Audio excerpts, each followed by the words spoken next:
చెల్లమ్మ నమస్తే అక్కయ్య నమస్తే బాబు నమస్తే నమస్తే నమస్తే నా బిడ్డ షర్మిలమ్మ మీ ఇంటి ఆడబిడ్డగా మీ ముందుకొస్తుంది తనను ఆశీర్వదించి మీకు సేవ చేసే భాగ్యాన్ని కల్పించమని రెండు చేతులు జోడించి నమస్కరిస్తున్నాను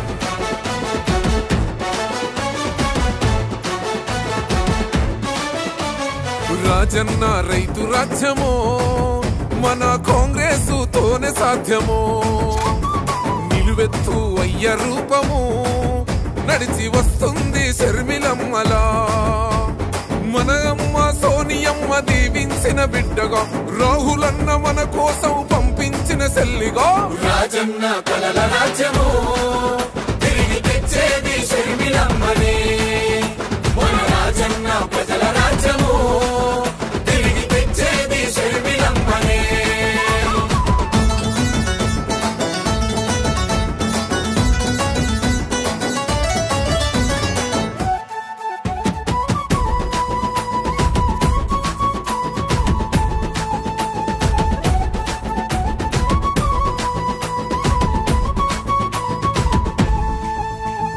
మన ఆంధ్రుల ఆడబిడ్డ అదిగో వచ్చే ఓ రాజన్న రోజులనే మరలా తెచ్చే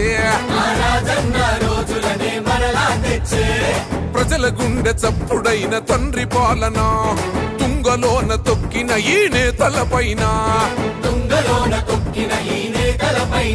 ఓహో తిరుగుబాటు చేసేందుకు తరలి వచ్చే కాలిలా గెలుపు గడప చేరు వరకు అలసిపోదు షర్మిల రాజన్న రైతు రాజ్యము మన కాంగ్రెస్ తోనే సాధ్యము నిలువెత్తు అయ్య రూపము నడిచి వస్తుంది షర్మిలమ్మలా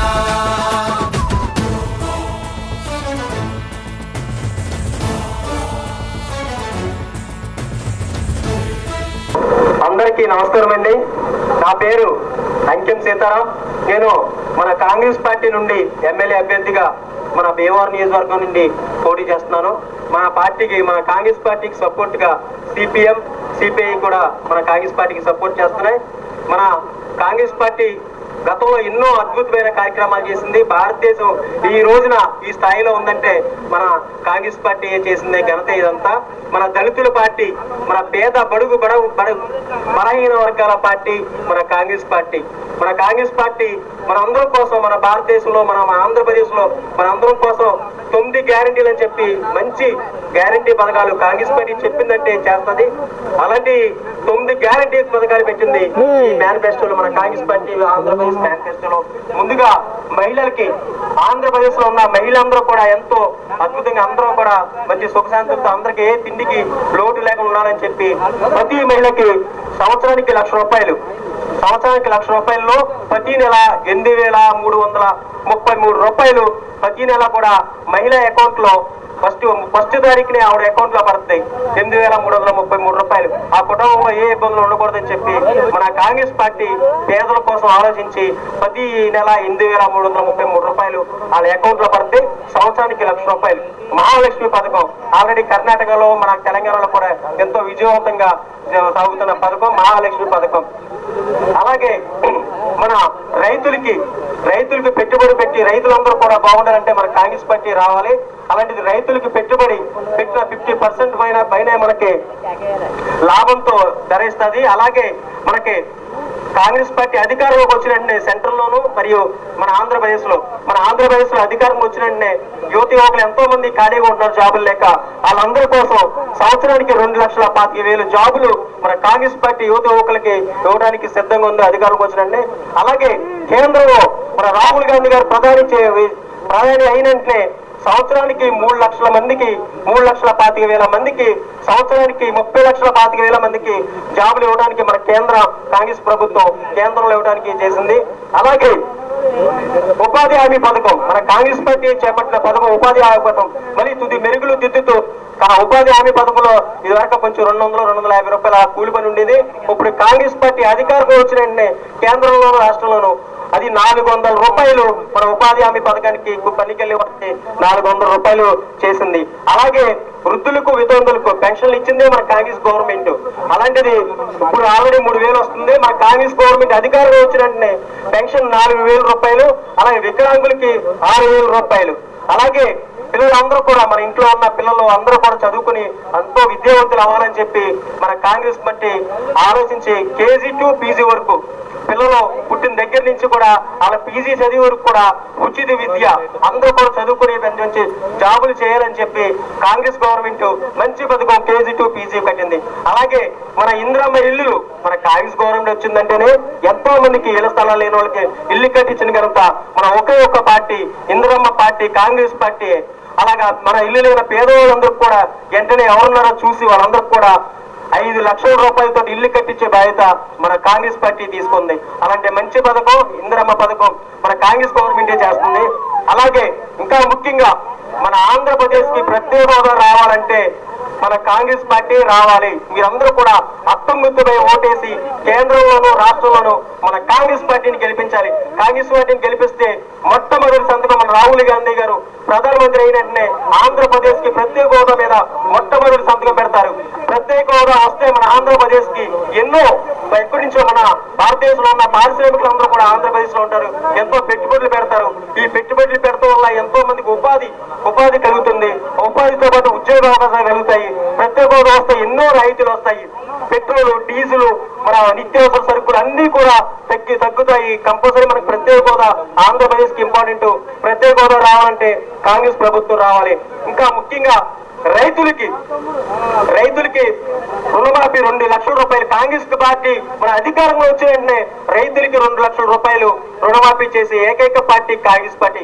గతంలో ఎంతో మంది రైతులకి మన కాంగ్రెస్ పార్టీ రుణమాఫీ చేసింది. అలాగే ఇప్పుడు కూడా మన కాంగ్రెస్ పార్టీ అధికారంలోకి వచ్చిన వెంటనే రైతులకి 2 లక్షల రూపాయలు ఇలాంటి 9 గ్యారెంటీలు అని చెప్పి మన కాంగ్రెస్ పార్టీ మేనిఫెస్టోలో మంచి పథకాలు పెట్టింది. ఏ ప్రభుత్వం కూడా భారతదేశంలో ఏ ప్రభుత్వం కూడా అలాంటి పథకాలు పెట్టాలి. అలాంటి పథకాలు పెట్టిన ఏకైక ప్రభుత్వం మన కాంగ్రెస్ ప్రభుత్వం. ఇది దళితుల ప్రభుత్వం. మీరందరూ కూడా కాంగ్రెస్ పార్టీకి హస్తం గుర్తుపై మీ అమూల్యమైన ఓటు ముద్రనేసి నన్ను అంకిం సీతారాంని భీమవరం నియోజకవర్గంలో అత్యధిక ఓట్ల మెదడు గెలించి అలాగే మన కేబీఆర్ నాయుడు గారు ఎంపీగా పోటీ చేస్తున్నారు. ఆయనకు కూడా మన నర్సాపురం పార్లమెంట్ ఎంపీగా పంపి ఆయన పార్లమెంట్ కి పంపి మన పశ్చిమ గోదావరి జిల్లా నర్సాపురం పార్లమెంట్ ఎంతో అభివృద్ధి కావాలంటే భీమవరం నియోజకవర్గం ఏంటి మన నర్సాపురం పార్లమెంట్ ఏంటి ఆంధ్రప్రదేశ్ అండి. అభివృద్ధి రావాలంటే ఒకే ఒక్క పార్టీ వల్ల అవుతుంది. అది కాంగ్రెస్ పార్టీ వస్తేనే ఆంధ్రప్రదేశ్ కి పూర్వవైభవం వస్తుంది. మరి కాంగ్రెస్ పార్టీకి చూస్తాం మొత్తం మన భారతదేశంలో రాహుల్ గాంధీ ప్రధాని సూచనలు 100% కనిపిస్తున్నాయి. మీరందరూ కూడా మంచి అవకాశం మన కాంగ్రెస్ పార్టీని మీ చేతుల్లో ఉంది. మీరందరూ కూడా హస్తం గుర్తుపై వేసి మన రాహుల్ గాంధీని ప్రధాని చేయాలి. దాన్ని భీమవరం నియోజకవర్గ ఎమ్మెల్యేగా చేసి కేబీఆర్ నాయుడు గారు ఎంపీగా చేసి మీరందరూ కూడా కాంగ్రెస్ పార్టీని ఆశీర్వదిస్తారని చెప్పి మనస్ఫూర్తిగా కోరుకుంటూ మన గరువుపేట వాళ్ళందరూ కూడా అందరికి మనస్ఫూర్తిగా శుభాకాంక్షలు తెలియజేస్తాం. జై కాంగ్రెస్, జై కాంగ్రెస్. హస్తం గుర్తుకే మన ఓట్లు, హస్తం గుర్తుకే మన ఓట్లు. సోనియా గాంధీ గారి నాయకత్వం, సోనియా గాంధీ గారి నాయకత్వం, రాహుల్ గాంధీ గారి నాయకత్వం, రాహుల్ గాంధీ గారి నాయకత్వం, షర్మిలారెడ్డి గారి నాయకత్వం, షర్మిలారెడ్డి గారి నాయకత్వం. జై కాంగ్రెస్, జై కాంగ్రెస్, జై కాంగ్రెస్, జై కాంగ్రెస్. హస్తం గుర్తుకే మన ఓట్లు, హస్తం గుర్తుకే మన ఓట్లు. అలాగే మన సిపిఎం నాయకులు సమస్యలారా మన అసెంబ్లీ అభ్యర్థి అంకిం సీతారాం గారు కాంగ్రెస్ అధికారంలోకి వస్తే ఏ అభివృద్ధి కార్యక్రమం చేస్తామని మేనిఫెస్టోని వివరించారు. నేను చెప్పింది ప్రధానంగా బీజేపీ యొక్క ప్రమాదం. ఇప్పటికే ఈ బీజేపీ 10 ఏళ్ల పాలనలో దళితులకు కానీ లేకపోతే ఎంప్లాయీస్ కానీ నిరుద్యోగ యువతకు కానీ ఏ మాత్రం కూడా ఉపయోగకరంగా లేని పరిస్థితి. ఈ బీజేపీ అధికారంలోనే కాంగ్రెస్ ఈ రాష్ట్రాన్ని నిలబెట్టిన తర్వాత ఏ మాత్రం కూడా ప్రత్యేక హోదా ఇస్తామని చెప్పారు. ప్రత్యేక హోదా మర్చిపోయారు. అయితే ఇంకో విషయం చెప్తాను. బీజేపీ కూడా మేనిఫెస్టో ఉంది. అది ఏంటి మేనిఫెస్టో అంటే మేము అధికారంలోకి వస్తే బీజేపీ 3వ అధికారంలో వస్తే ఏం చెప్తుందంటే దళితుల మీద అత్యాచారాలు చేస్తాం, రిజర్వేషన్లు రద్దు చేస్తాం, అలాగే మణిపూర్లో సంఘటన ఏ విధంగా జరిగిందో అదే విధంగా మేము అమలు జరుపుతాం. అది నిరుద్యోగ యువతని ఇంకా నిరుద్యోగులుగా మారుస్తాం, ఉపాధి అవకాశాలు కల్పిస్తాం, అలాగే ఉపాధి హామీ పథకాన్ని పూర్తిగా రద్దు చేస్తాం అని దాని యొక్క మేనిఫెస్టో. మరి అటువంటి ప్రమాదకరమైన మేనిఫెస్టోని మనం అంగీకరిస్తామా? ఈ బీజేపీని 3వ అధికారంలో తీసుకొస్తామా లేదనేది ప్రజలు విజ్ఞప్తి ఆలోచించాలి.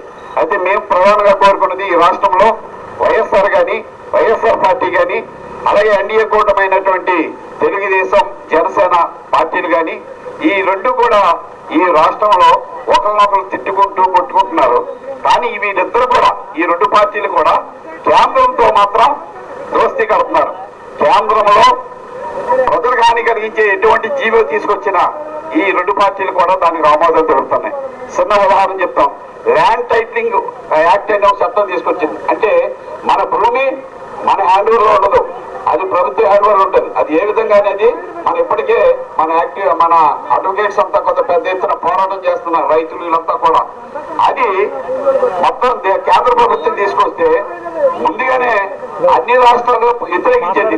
తమిళనాడు కానీ కేరళ కానీ లేకపోతే తెలంగాణలో కానీ ఇతర రాష్ట్రాలన్నీ కూడా వ్యతిరేకిస్తే ఇక్కడ మన ఆంధ్రలో ఉన్నటువంటి జగన్మోహన్ రెడ్డి వెంటనే చేయెత్తి మేము మా రాష్ట్రంలో ఇది అమలు చేస్తామని చెప్పేసి ఆ చట్టాన్ని తీసుకొచ్చారు.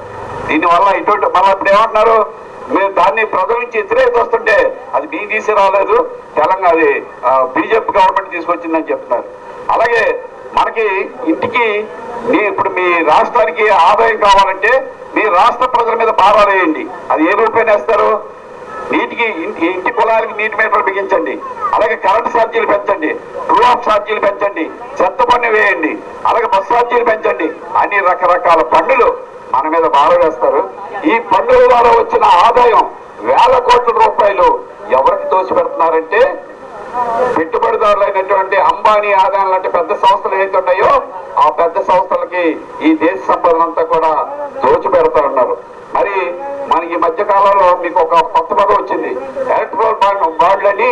ఈ గవర్నమెంట్ ఏం చేస్తుందంటే రూపాయి పెట్టుబడి పెట్టదు, పైసా పెట్టుబడి పెట్టకుండా లక్షల కోట్ల రూపాయలు దోసేస్తుంది. ఎలాగంటే నీకు ఈ పని చేస్తాను నాకేమిస్తా, నీకు ఈ పని చేస్తాను నాకేమిస్తా అంటే ఈ పథకం ఇదో కొత్త వ్యాపారం అనమాట.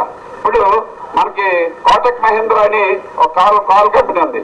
వాడేం చేస్తాడంటే వాడికి అన్ని అంటే ఆడు ఏ రేట్లు పెంచుకోవచ్చు, దానికి అనుకూలంగా జీవో విడుదల చేస్తే ఆడేమో ఇన్ని కోట్లు. అలాగే మనకు ఫార్మా కంపెనీ ఒకటి ఉంది, ఫార్మా కంపెనీ మందులు తయారీది. వాళ్ళు ఏం చేస్తారంటే మీ ఏరియాలో మీ రాష్ట్రంలో మీరు ఎంత కమ్ముకుంటారో మందులు మీ ఇష్టం, కానీ నాకు ఇన్ని కోట్లు కావాలి, దీనికి జీవో. ఇలాగా